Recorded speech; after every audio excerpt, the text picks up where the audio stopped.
नमस्कार, जय हिंद, वंदे मातरम। दोस्तों आप सभी का बहुत बहुत स्वागत है आपके अपने यूट्यूब परिवार राजस्थान क्लासेस पर। आइए मेरे दोस्तों, आज अपन जो है आगे की सीरीज को, आज की 2222 प्रश्नों की सीरीज को आगे बढ़ाते हुए कल अपने 860 तक पढ़ लिया था, है ना। भाग संख्या 28 जो है अपन ने कल पढ़ ली थी दोस्तों। तो आज जो है ना दोस्तों, आज अपन पढ़ने वाले, कल आपको मैंने एक क्वेश्चन दिया था, ठीक है ना। आज अपन पढ़ने वाले भाग संख्या 29, ठीक है, 29 भाग संख्या पढ़ने वाले, जिसके अंतर्गत और 30 क्वेश्चन पढ़ेंगे। काफी प्रश्न आपको नए देखने को मिलने वाले दोस्तों, ठीक है। तो आइए मेरे साथ जुड़े रहिएगा लास्ट तक। और कल मैंने आपसे एक प्रश्न किया था कि भाई जो कुबड़ पट्टी वाला जो क्षेत्र है वो कौन सा है। तो दोस्तों नागौर और अजमेर में फैला हुआ जो क्षेत्र है वो कुबड़ पट्टी वाला क्षेत्र है। इसके बारे में अपन कई बार पढ़ चुके हैं, ज्यादा टाइम वेस्ट नहीं करेंगे, सभी को पता है इसके बारे में, ठीक है। चलो देखिए दोस्तों, आज का पहला प्रश्न है कि अमर सागर जो है ना, अमर सागर राजस्थान के कहां पर स्थित है, ये प्रश्न किया जा रहा है। जल्दी आंसर बताइए। देखिए, अलवर होगा या फिर जैसलमेर होगा या नागौर होगा या फिर जो है जयपुर हो जाएगा। अमर सागर राजस्थान में कहां पर स्थित है, क्लियर। चलो तो राइट आंसर दोस्तों हो जाएगा आपका जैसलमेर, बी ऑप्शन को किया जाएगा लॉक, है ना। अमर सागर राजस्थान में जैसलमेर में स्थित है दोस्तों। अमर सागर के साथ साथ यहाँ पे कावोद झील भी है मेरे दोस्तों, कावोद झील भी है। इसके साथ साथ यहाँ पर दोस्तों बुज झील भी है। कैसी? बुज झील भी है। और इसी के साथ साथ गढ़सीसर झील है। तो ये चारों झीलें मेरे दोस्तों कहाँ पर है? अमर सागर, गढ़सीसर, जैसलमेर, जो कावोद झील है और बुज झील, ये कहाँ पर है? सारी जैसलमेर में मेरे दोस्तों। ध्यान रखना, इंपॉर्टेंट क्वेश्चन है। नेक्स्ट क्वेश्चन 862 आपकी स्क्रीन पे। देखिए, जल द्वारा मिट्टी का सर्वाधिक अपरदन किस क्षेत्र में सर्वाधिक होता है? जल द्वारा मिट्टी का अपरदन जो है सर्वाधिक कौन से क्षेत्र में होता है? ऐसा ही क्वेश्चन किया जा रहा है, ज्यादा कुछ नहीं किया जा रहा है ना। तो देखिए, दक्षिणी व पूर्वी क्षेत्रों में, पूर्वी जिलों में, उत्तरी जिलों में, या केवल दक्षिणी जिलों में, या फिर इनमें से कोई नहीं। देखिए दोस्तों, आप सभी को पता है कि चंबल नदी से सर्वाधिक होता है। कौन सी नदी से? चंबल से। चंबल से होता है ना, आसान प्रश्न है। तो दोस्तों नदियों में अगर पूछा जाए तो चंबल से सर्वाधिक अपरदन होता है मिट्टी का। अगर ऐसे ही पूछ लिया जाए कि भाई सर्वाधिक अपरदन राजस्थान ऑल में किससे होता है, तो दोस्तों वायु से होता है। ध्यान रखना, ठीक है। तो यहाँ पे दक्षिणी व पूर्वी जिलों में दोस्तों अपरदन सर्वाधिक होता है। ए ऑप्शन को यहाँ पर किया जाएगा लॉक। आगे बढ़ूं मेरे दोस्तों, अगला प्रश्न है, राजस्थान के किस जिले में बांका पट्टी फैली हुई है? राजस्थान के किस जिले में बांका पट्टी फैली हुई है? प्यारे दोस्तों, ये क्वेश्चन पूछा गया है एग्जाम में। क्या पूछा गया है एग्जाम में? तो राजस्थान के किस जिले में बांका पट्टी फैली हुई है? आसान सा प्रश्न है मेरे दोस्तों। इनमें से जो है नागौर हो जाएगा। बोले सर ये क्या है बांका पट्टी? तो दोस्तों वही तो है ना, कुबड़ पट्टी। दोस्तों क्या? कुबड़ पट्टी, यही तो है ना, उसे ही तो बांका पट्टी कहा जाता है। इसका ये क्वेश्चन पूछा गया है दोस्तों बांका पट्टी के नाम से, ठीक है। और ये कहाँ कहाँ पे फैली हुई? नागौर और इसके अलावा अजमेर में भी, ठीक है। चलो अगला प्रश्न है, क्षेत्रफल की दृष्टि से राजस्थान का सबसे बड़ा कृषि जलवायु खंड कौन सा है? क्षेत्रफल की दृष्टि से राजस्थान का सबसे बड़ा कृषि जलवायु खंड जो है ना, आर्द्र, दक्षिणी, मैदानी है। देखिए दोस्तों, आर्द्र जो है ना सही से नहीं लिखा जा रहा है, आर्द्र जो है ऐसे लिखा जाएगा, ठीक है। तो देखिए दोस्तों, ध्यान रखें, जो है दक्षिणी मैदानी खंड होगा, या फिर शुष्क पश्चिमी मैदानी खंड होगा, या बाढ़ संभाव्य पूर्वी मैदानी खंड होगा, या सिंचित उत्तर पश्चिमी मैदानी खंड होगा। तो देखिए दोस्तों, शुष्क पश्चिमी मैदानी खंड को अपन क्या करेंगे? लॉक करेंगे। जो जलवायु जो है ना कृषि जलवायु खंड में, ये सबसे क्षेत्रफल की दृष्टि से सबसे बड़ा है, ठीक है। आगे बढ़ूं, अगला प्रश्न है, मेवाड़ का प्रथम पॉलिटिकल एजेंट कौन था? देखिए दोस्तों, जल्दी बताइए आंसर। आज सुपर फास्ट कर रहा हूं मैं आपके लिए ना। तो मेवाड़ का प्रथम पॉलिटिकल एजेंट जो है जनरल डेविड ऑक्टरलोनी था, या सर लेविस पेली था, या एपी थॉर्टन था, या फिर कर्नल जेम्स टॉड था? मेवाड़ का प्रथम पॉलिटिकल एजेंट प्यारे दोस्तों ये कर्नल जेम्स टॉड था। घोड़े वाले बाबा थे, राजस्थान के इतिहास के जनक थे, ठीक है। तो इंपॉर्टेंट क्वेश्चन है दोस्तों। इन्होंने जो है ना 1818 में इसको यहाँ पर स्थापित किया था दोस्तों। 1818 में मुख्यालय स्थापित किया था। लेकिन दोस्तों पूछा जाए कि भाई मुख्यालय इन्होंने पहले तो कहाँ पे बनाया था? नीमच में बनाया था, ठीक है। नीमच मुख्यालय, उसके बाद ये उदयपुर में इन्होंने मुख्यालय बना लिया था, ठीक है। अच्छा क्वेश्चन है, आगे बढ़े दोस्तों। कवि वृक्ष की उपाधि जो है किस परमार शासक को मिली थी? सॉरी, यहाँ पर मैं कुछ ज्यादा जो है बता दिया मैंने आपको बताना है, ठीक है। कवि वृक्ष की उपाधि जो है किस शासक को दी गई थी? राइट आंसर अभय सिंह को, मुंज को, अजीत सिंह को या अनूप सिंह को। तो दोस्तों जो ये मुंज है ना, ये मुंज एक परमार शासक था। कौन था? परमार शासक था दोस्तों, ठीक है। और ध्यान रखना इसकी सभा में जो है ना एक हल्ला युद्ध नाम से जो था, हल्ला युद्ध नाम से जो था दोस्तों, ये विद्वान रहा करता था। तो कवि वृष की उपाधि मुंज को दी गई। मुंज कौन था? ये परमार शासक था दोस्तों। ये क्वेश्चन एग्जाम में पूछा गया है, इसीलिए यहाँ पर भी मैं आपके लिए लेकर आया हूँ। प्रसिद्ध कृष्णाई माता का मंदिर कहां पर स्थित है? आज क्वेश्चन बड़े शानदार मिलने वाले आपको। क्या? बड़े शानदार क्वेश्चन मिलेंगे। प्रसिद्ध कृष्णाई माता का मंदिर जो है ना कहां पर स्थित है? तो दोस्तों जयपुर में है क्या? नहीं साहब। तो दोस्तों देखिए राजस्थान में है क्या? यहाँ पे भी नहीं है। तो फिर दोस्तों 12 में। बोले सर 12 में कहां पे? तो दोस्तों मांगरोल में, ठीक है। 12 के मांगरोल में दोस्तों प्रसिद्ध कृष्णाई माता का मंदिर है। मोस्ट इंपोर्टेंट क्वेश्चन है, इसको आप सभी लॉक करिएगा। अगला प्रश्न, ढाणी का आदमी कृति किसकी है? देखिए दोस्तों जो ढाणी का आदमी है किसकी कृति है? नंद चतुर्वेदी की कृति, या फिर सत्यनारायण हेमंत की, देखिए सत्यनारायण की, या फिर हेमंत शेष की, या फिर जय सिंह नीरज की। दोस्तों देखिए ये जो है ना ढाणी का आदमी जो कृति है ना, ये जय सिंह नीरज की है। डी ऑप्शन को लॉक करेंगे, ठीक है दोस्तों। इनको है ना बिहारी पुरस्कार से नवाजा गया। कौन से पुरस्कार से? बिहारी पुरस्कार से नवाजा गया। ये बिहारी जो पुरस्कार है ना प्यारे दोस्तों, ये साहित्य क्षेत्र में, राजस्थान में साहित्य क्षेत्र में दिया जाता है राजस्थान के कवियों को, ठीक है। अब ये के बिरला फाउंडेशन के द्वारा दिया जाता है। कौन से फाउंडेशन को द्वारा? के बिरला फाउंडेशन के द्वारा दिया जाता है। ये चीज भी ध्यान रखेंगे। ये दोस्तों शुरुआत की थी 1991 में, ठीक है। सबसे पहला दिया था जय सिंह नीरज को। ढाणी का आदमी इन्होंने कृति लिखी थी, और इसमें राशि दी जाती है लगभग 2.5 लाख रुपए दोस्तों। 2.5 लाख रुपए इसमें राशि दी जाती है। अच्छा क्वेश्चन है, लॉक कर देना, आपके लिए कह रहा हूं, ठीक है। हाँ अगला प्रश्न, निम्न में से चूरू जिले में प्रवाहित होने वाली नदी कौन सी है? चूरू जिले में इनमें से कौन सी नदी जो है प्रवाहित होती है? भाई साहब क्वेश्चन बड़ा इंपॉर्टेंट है। अब देखूंगा मैं ज्यादा इस पर जो है आपको कुछ भी नहीं कहूंगा। बहुत आसान क्वेश्चन है, बहुत इंपॉर्टेंट क्वेश्चन। निम्न में से चूरू जिले में प्रवाहित होने वाली नदी, खारी डाई दोस्तों नहीं होगी, कांकनी घगर भी नहीं होगी, कांतली मेंथा भी नहीं होगी, तो फिर कौन सी होगी? इनमें से कोई नहीं, तो होती नहीं है ना। चूरू जिले में कोई नदी नहीं है, बीकानेर जिले में कोई नदी नहीं है, बीकानेर और चूरू जिले में कोई नदियां नहीं है प्यारे दोस्तों। ये चीजें ध्यान है ना सभी को। फिर ABCD में क्यों, ABC में क्यों कंफ्यूज हो रहे हैं? डी ऑप्शन ही करो ना डायरेक्टली। डालू नामक चित्रकार था दोस्तों, ये शैली से संबंधित क्वेश्चन पूछा जा रहा है। जो डालू नाम से जो चित्रकार था ना प्यारे दोस्तों, ये 1768 में दोस्तों इन्होंने एक जो है क्या किया था, एक सेट का चित्रण किया था जिसका दोस्तों नाम था रागमाला। रागमाला का चित्रण किया था इन्होंने, ठीक है। तो ये जो थे ना ये कोटा शैली से संबंधित थे। कौन सी शैली से? कोटा शैली से। डालू नामक चित्रकार हुए थे, गुमान सिंह के समय हुए थे दोस्तों। किसके समय? गुमान सिंह के। तो ये चीज़ भी आप सभी के लिए क्लियर हो जाती है। गुमान सिंह के समय डालू नामक जो हुआ था चित्रकार, 1768 में रागमाला का सेट चित्रण तैयार किया था। नेक्स्ट क्वेश्चन है, पेशवास क्या है?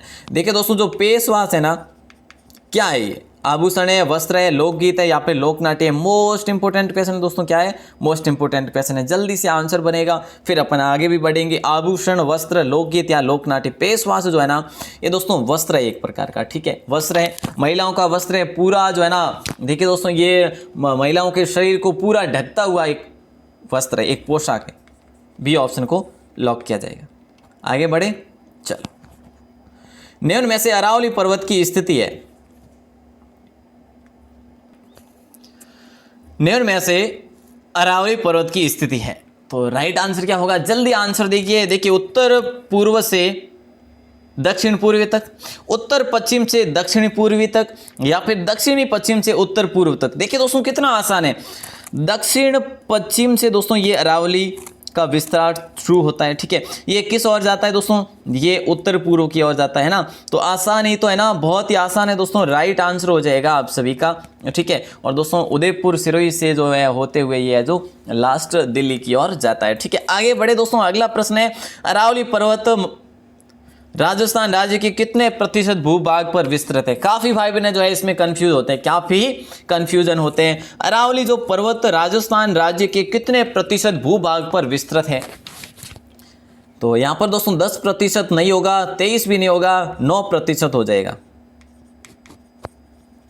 9% हो जाएगा। ठीक है, जनसंख्या की बात करें कि भाई इसकी जनसंख्या क्या है, तो दोस्तों जनसंख्या 10% है पूरे राजस्थान की जो है ना, कुल राजस्थान का ये अकेला जो है ये 10% जनसंख्या अपने पास रखता है अरावली पर्वत प्रदेश। ठीक है, आगे बढ़े।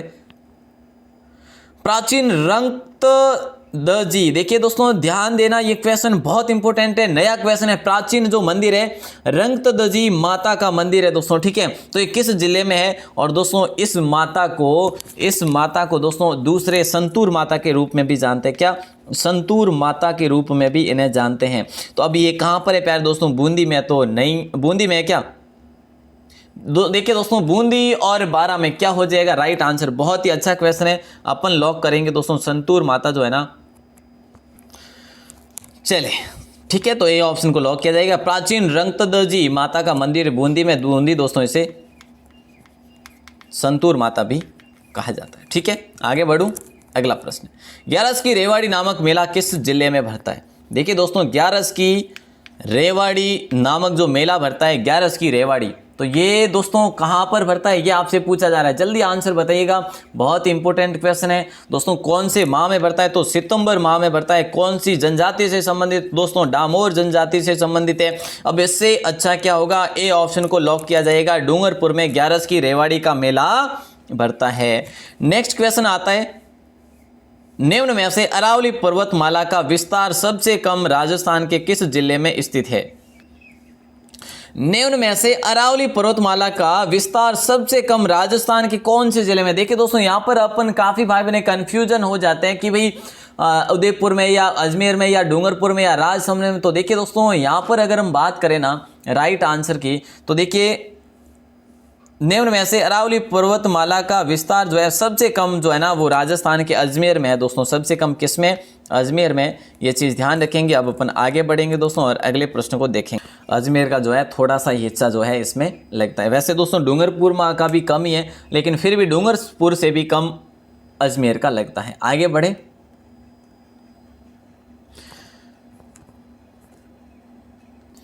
सॉरी डूंगरपुर क्या इसमें देखिए, हाँ डूंगरपुर का तो लगभग पूरा हिस्सा ही जो है जाता है वैसे, है ना। और देखिए अजमेर जो है बिल्कुल आपका सही आंसर होगा। यहाँ पे कंफ्यूज होने की आवश्यकता नहीं है, बी ऑप्शन आपका सही आंसर होगा। ठीक है, अगला प्रश्न है, हिमारिया माता किस जनजाति से संबंधित? देखिए दोस्तों हिमारिया जो माता है ये कौन सी जनजाति से संबंधित है? राइट आंसर जो होगा ना वो डामोर नहीं होगा प्यारे दोस्तों, न मीणा होगा। राइट आंसर होगा भील। जो हिमारिया माता है ना ये इनको क्या मानते हैं कि काकड़ माता भी इन्हें मानते हैं। मतलब कि काकड़ माता मतलब कि गाँव के बाहर जो है इनका जो है स्थापित किया जाता है इनको। ठीक है, और सीमा गांव की सीमा या फिर कांकड़ के बाहर। ठीक है, तो स्थापना गांव के बाहर होती है इसकी। और ये जो इनकी लोक मान्यता है कि अभी ये राज्य पर कोई राज्य या फिर जो गांव है इस पर कोई दृष्टि ना डाले, कोई जो है यहाँ पर शक्तियाँ, कोई यहाँ पर दूसरी शक्तियाँ यहाँ पर निवास ना कर सके, ऐसी जो है इसकी लोक मान्यता है। अगला प्रश्न है, सवाई प्रताप सिंह के संगीत गुरु कौन थे? देखिए दोस्तों सवाई जो प्रताप सिंह थे उनके संगीत गुरु कौन थे ये आपको बताना। उस्ताद चांद खान थे, चांद खान या फिर गणपति भारती या पंडित विष्णु नारायण, या इनमें से कोई नहीं। जो सवाई प्रताप सिंह थे ना दोस्तों जो हवा महल का निर्माण करवाया, उनके जो उस्ताद चांद खान जो थे गुरु थे। कौन थे? चांद खान। ठीक है, ध्यान रखना। अब ये संगीत गुरु थे, कौन से गुरु थे? अब पूछा जाए कि भाई काव्य गुरु कौन थे दोस्तों, ऐसा प्रश्न भी तो बन सकता है। तो काव्य गुरु गणपति भारती थे। ठीक है, गणपति भारती थे काव्य गुरु। संगीत गुरु थे उस्ताद चांद खान। दोस्तों ध्यान रखना, मोस्ट इंपोर्टेंट क्वेश्चन था। अगला प्रश्न आपकी स्क्रीन पर आया कि राजस्थान का कौन सा नगर तत्तुरी नुमा बेसिन पर बसा हुआ है? देखिए दोस्तों कितना सुपर फास्ट बता रहा हूँ आपको, मोस्ट इंपोर्टेंट है। राजस्थान का कौन सा नगर तस्तूरी नुमा बेसिन पर बसा हुआ है?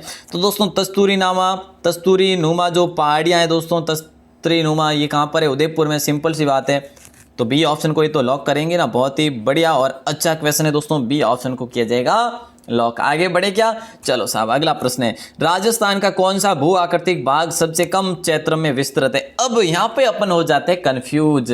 देखिए जरा ध्यान देंगे मेरे दोस्तों कि राजस्थान का कौन सा भू आकृतिक भाग सबसे कम क्षेत्र में विस्तृत है। ठीक है, अब मैं आपसे बात करूं पूर्वी मैदानी भाग की, तो दोस्तों ये तो जो है ना ये 23% है। ठीक है, अरावली पर्वतीय प्रदेश की बात करें तो दोस्तों ये 9% है। कितना है? 9% है, बात कर चुके हैं। दक्षिण पूर्वी पठार की बात करें दोस्तों तो ये आपका 7% है। कितना है? 7% है। मरुस्थलीय क्षेत्र की बात करें तो 61% है। तो दोस्तों कुल जो है कितना हो जाता है, देखिए 23 + 7 30 और 9 + 31 + 9 बिल्कुल ये 70 हो जाते हैं ना। तो 30 + 70 100% हो रहा है बिल्कुल। तो देखिए दोस्तों ऐसे में आपको ध्यान रखना है कि अब सबसे कम जो भू आकृतिक वाला क्षेत्र है ना वो दक्षिणी पूर्वी पठारी भाग हो जाएगा। अच्छा क्वेश्चन है ना, इसको आप सभी लॉक कर देना, मोस्ट इंपोर्टेंट क्वेश्चन है दोस्तों। अब अपन आगे बढ़ेंगे, अगले प्रश्न को देखेंगे। परवन काली सिंध किस भाग में प्रवाहित होती है? परवन और काली सिंध, और मैं आपको बात यहाँ पर लिख देता हूँ कि ये चंबल की सहायक नदियाँ जैसे है ना, परवन काली सिंध, और दोस्तों जैसे चंबल हो गई, जैसे पार्वती हो गई यहाँ पर, ठीक है। तो ये कहाँ पर जो है प्रवाहित होती है, ऐसा क्वेश्चन आपसे किया जा रहा है। तो प्यारे दोस्तों ए भी नहीं होगा, अरावली पर्वतीय प्रदेश भी नहीं होगा, पूर्वी मैदानी भाग, ये दक्षिणी पूर्वी पठारी भाग होगा दोस्तों। मुख्य रूप से ये इसका प्रवाह क्षेत्र जो है ना यहाँ पे मुख्य रूप से पूछा जा रहा है, ठीक है। तो यहाँ पर सी ऑप्शन को आपका लॉक किया जाएगा। अगला प्रश्न है 882। देखिए दोस्तों, द्वादश घुश्मेश्वर ज्योतिर्लिंग मंदिर किस जिले में स्थित है? ये दोस्तों प्राचीन मंदिर है, अति प्राचीन मंदिर है। आपसे पूछूं ना मेरे दोस्तों, तो जो क्या बात करें, वो गजनवी स्थान है, गजनवी ने दोस्तों सोमनाथ मंदिर को लूटा था, सभी को बताएं 1025-26 में। तो उसी प्रकार इस पर भी उसने कुदृष्टि डाली थी, नष्ट करने की कोशिश की थी, ठीक है। तो ये दोस्तों एक चमत्कारिक मंदिर है, द्वादश घुश्मेश्वर ज्योतिर्लिंग मंदिर किस जिले में है? तो राइट आंसर आपका होगा दोस्तों शिवाड़ में है। कहां पर है प्यारे दोस्तों? शिवाड़ में। शिवाड़ कहां पर है? सवाई माधोपुर में। ए ऑप्शन को लॉक करेंगे। ये जो सदैव जो है ये क्या जलहरी में डूबा हुआ है, ठीक है, सदैव जलहरी में डूबा हुआ रहता है दोस्तों ये ज्योतिर्लिंग मंदिर। तो ध्यान रखना, इंपॉर्टेंट क्वेश्चन है। आगे बढ़ूंगा आपको लेकर, और अगला प्रश्न है फूल सागर तालाब किस जिले में स्थित है? दोस्तों बहुत सुपर फास्ट कर रहा हूँ, बहुत सुपर फास्ट है ना। फूल सागर तालाब किस जिले में स्थित है? सिरोही में, बीकानेर में, कोटा में, या फिर बूंदी में? यहाँ पर एडवांस भी बता रहा हूँ। तो दोस्तों ये जो है ना, ये फूल सागर तालाब बूंदी में स्थित है। कहाँ पर है? बूंदी में। बहुत आसान क्वेश्चन है, 7 किलोमीटर दूर है बूंदी से, ठीक है। तो राव राजा भोज सिंह की पत्नी ने बनाया था दोस्तों, राव राजा जो थे भोज सिंह, ठीक है, कौन थे? भोज सिंह। इनकी पत्नी के द्वारा इसका निर्माण करवाया गया था। किसका? फूल सागर तालाब का, ठीक है। कब करवाया दोस्तों? 1602 में। बोले सर पत्नी का नाम? तो फूल लता उसका नाम था दोस्तों, ठीक है, फूल लता उसका नाम था। अगला प्रश्न आता है, जरा ध्यान देंगे। अवला तालाब किस जिले में जहां मिट्टी शिल्प हेतु उपयोग ली जाती है? शिल्प कला या शिल्प बनाने हेतु दोस्तों ये मिट्टी उपयोग में ली जाती है। अवला तालाब कहां पर स्थित है? ठीक है, अवला तालाब कहां पर स्थित है जहां की मिट्टी हम उपयोग में लेते हैं? देखिए राजसमंद में है, या फिर भीलवाड़ा में, या बीकानेर, या फिर जालोर। तो देखिए दोस्तों जो अवला तालाब है ना, ये अवला तालाब राजसमंद में है दोस्तों। कहां पर है? राजसमंद में। ए ऑप्शन को लॉक करेंगे, ठीक है। अब देखिए दोस्तों जो है ना, ये आपको ध्यान होगा, मोलेला की मिट्टी जो है, ठीक है, मोलेला की जो मिट्टी, मोलेला में दोस्तों शिल्पकला के लिए मोलेला प्रसिद्ध है, सभी को पता है, ठीक है। तो उसी के लिए ये अवला तालाब की मिट्टी काम आती है। और बनास नदी के किनारे दोस्तों ये अवला तालाब नामक स्थान है, अवला नामक तालाब जो है स्थान है दोस्तों। और एक और 16 की चापर दोस्तों, ध्यान है क्या? 16 की चापर, यहाँ पर दोस्तों महाराणा प्रताप के जो हल्दीघाटी युद्ध का यहाँ पर जो है ना किया गया था, क्या बैठकर इन्होंने योजना बनाई थी हल्दीघाटी युद्ध की, ऐसा जो है बिल्कुल माना जाता है, ठीक है। तो दोस्तों ये 16 छापर जो है इसको भी आप ध्यान रखेंगे, दोनों जो स्थान है ये मिट्टी के लिए प्रसिद्ध है। अगला प्रश्न है 885, जरा ध्यान देंगे। देखिए प्रश्न क्या है, निम्न में से राजस्थान में नाग पहाड़ियां स्थित है। राजस्थान में नाग पहाड़ियां कहां पर स्थित है? जहां से दोस्तों लूणी नदी निकलती है, जहां से लूणी नदी निकलती है। तो राइट आंसर कोटा नहीं होगा, अजमेर ही होगा। यहां पर सुकून मिल रहा है सभी को, है ना, बहुत ही बढ़िया दोस्तों। यहां पर राइट आंसर ये हो जाएगा आपका बी ऑप्शन।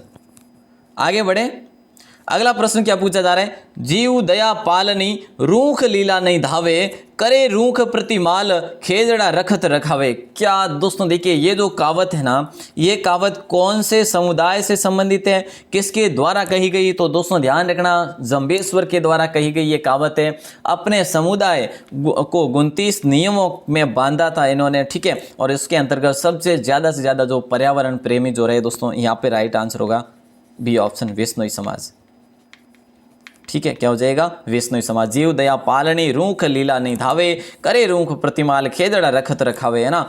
चले दोस्तों, तो राइट आंसर बी ऑप्शन हो जाएगा आप सभी का। अगला प्रश्न आता है, राजस्थान का गौरव राजस्थान का कौन सा भौतिक प्रदेश जल विभाजक का कार्य करता है।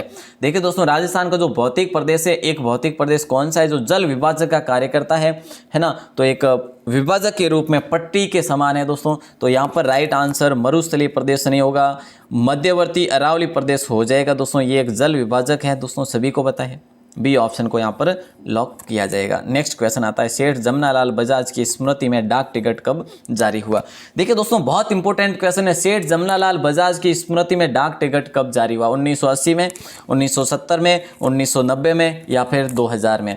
तो ध्यान देना दोस्तों, इनके ही द्वारा गांधी सेवा संघ की स्थापना की गई थी। गांधी सेवा संघ की स्थापना इन्हीं के द्वारा, जमनालाल बजाज के द्वारा की गई थी, जो कि दोस्तों 1934 में की गई थी। ठीक है, ये चीज ध्यान रखना कि जमनालाल बजाज की स्मृति में जो डाक टिकट जारी किया ना, वो 1970 में किया। बोले सर कब, तो 4 नवंबर को घोषणा की थी 1970 में दोस्तों। ध्यान रखना, important, very very important question है। हो गया क्लियर। चलो 889 क्वेश्चन। देखिए दोस्तों, 889 में क्या पूछा जा रहा है, जरा ध्यान देंगे। मत्स्य क्षेत्र का सर्वप्रथम उल्लेख कहां पर मिलता है। हमें आज बहुत सुपर फास्ट किया दोस्तों, बहुत सुपर फास्ट है ना। तो उम्मीद करूंगा क्लास तो अच्छी लगी होगी, जानकारी वही है दोस्तों, डेली की तरह ही है। तो मत्स्य क्षेत्र का सर्वप्रथम उल्लेख कहां पर मिलता है, तो ऋग्वेद में, सामवेद में, अथर्ववेद में या फिर इनमें से कोई नहीं। मत्स्य क्षेत्र का जो सर्वप्रथम उल्लेख मिलता है ना, वो ऋग्वेद में मिलता है दोस्तों। अपने जो मत्स्य क्षेत्र है दोस्तों, इसका ऋग्वेद में मिलता है। यहाँ पर दोस्तों इसके क्षेत्रवासियों को क्या कहा गया था, सुदास का शत्रु कहा गया था उसमें। क्या, सुदास का शत्रु कहा गया था उसमें। ठीक है, तो ये चीज़ भी ध्यान रखेंगे, मोस्ट इंपोर्टेंट क्वेश्चन है दोस्तों। काफ़ी क्वेश्चन आपको आज नए देखने को मिले। लास्ट क्वेश्चन आपकी स्क्रीन पे है, पूछा क्या जा रहा है, जरा ध्यान देंगे। देखिए दोस्तों, यहाँ पर ये पूछा जा रहा है कि स्थलाकृति की दृष्टि से राजस्थान के किस प्रदेश को एक विशाल इंचेल वर्ग की संज्ञा दी गई। एक बार ध्यान पढ़ना कि स्थलाकृति की दृष्टि से राजस्थान के किस प्रदेश को एक विशाल इंचेल वर्ग की संज्ञा दी गई। तो शेखावाटी पहाड़ियों को नहीं, तो आबू पर्वत को, बिल्कुल साहब हो जाएगा राइट आंसर। बी ऑप्शन को सही करेंगे। कौन से ऑप्शन को, बी ऑप्शन को। इसको इंचेल वर्ग की संज्ञा दी गई दोस्तों। ठीक है, अब मैं आपको एक प्रश्न पूछ रहा हूं दोस्तों लास्ट का, जिसका आंसर आपको देना होगा। और ये क्लास आपको कैसी लगी दोस्तों, उम्मीद करूंगा ये क्लास सुपर फास्ट रही, लेकिन आप में ज्ञान जो ग्रहण करने में कोई कमी नहीं छोड़ी होगी दोस्तों। यहाँ पर जी के विथ एडवांस बहुत ही अच्छे लेवल से हो रहा है अपना। 2222 प्रश्नों की सीरीज में सीरीज संख्या 29 आज अपन पढ़ चुके हैं दोस्तों। कल रहेगा सुपर 30, है ना, सुपर 30 रहने वाला है दोस्तों, सभी को आना है कल भी। तो दोस्तों अब देखिए दोस्तों, यहाँ पर मैं आपको एक प्रश्न कर रहा हूँ जिसका आंसर आपको बाहर आके कमेंट में देना है। मनदेसरा पठार जो है ना, किस जिले में फैला हुआ है। मनदेसरा पठार, जिनको भी पता है भाई बहनों को, वो बाहर आके कमेंट में बताइएगा। जिनको क्लास अच्छी लगी वे ज़रूर अपने क्लास के बारे में ज़रूर बताएं दोस्तों, आप शेयर करें। और आज की क्लास सुपर फास्ट करने के लिए थोड़ा सा जो है सॉरी, क्योंकि देखिए सुपर फास्ट करने की मतलब एक अलग से मैंने सोचा कि ये जो क्या ऐसा अपन कर सकते हैं, मतलब कि अगर अच्छा लगे तो ज़रूर बताइएगा। वैसे दोस्तों मैंने जानकारी तो वही दी है, लेकिन थोड़ा सा सुपर फास्ट इतना नहीं करना चाहिए था, लेकिन मैंने आज किया है, कल ऐसा नहीं करेंगे। क्योंकि देखिए ये ज़्यादा ही सुपर फास्ट हो गई आज, है ना। मुझे पता है कि ये मैंने अब देखा है समय, तो बहुत जल्दी में अपन ने कंप्लीट कर ली क्लास को। तो चलिए दोस्तों, आप सभी का आभार, धन्यवाद। अपना वैसे देखा जाए तो 30 मिनट में 30 क्वेश्चन विथ 4-5 एडवांस, वैसे वो हो जाए ना तो बेटर है ना, लेकिन आज और भी ज़्यादा थोड़ा सा कम समय लगा है, 7 मिनट, है ना। चलिए दोस्तों, आप सभी का आभार, धन्यवाद, जय हिंद, वंदे मातरम। अगर पहली बार है कोई तो चैनल को सब्सक्राइब कर लेना, बेल प्रेस भी दबा देना। और टेलीग्राम का लिंक दोस्तों डिस्क्रिप्शन दे रखा है, वहाँ से टेलीग्राम को ज्वाइन कर लेना, वहाँ पर सारी बातें होती है। और दोस्तों देखिए, सुबह 9 बजे क्लास होती है, उसके बाद 1 बजे भी क्लास होती है, उसके बाद 6 बजे भी क्लास होती है, उसके बाद 8:40 पर क्लास होती है। तो ये क्लास का समय है, ठीक है। तो जल्दी से जल्दी अपने चैनल को सब्सक्राइब कर लीजिए ताकि आपको डेली क्लास समय समय पर मिल सके। सभी का आभार, सभी का धन्यवाद। आपके कितने सही हुए वो भी बाहर आके कमेंट में ज़रूर बताइएगा। जय हिंद।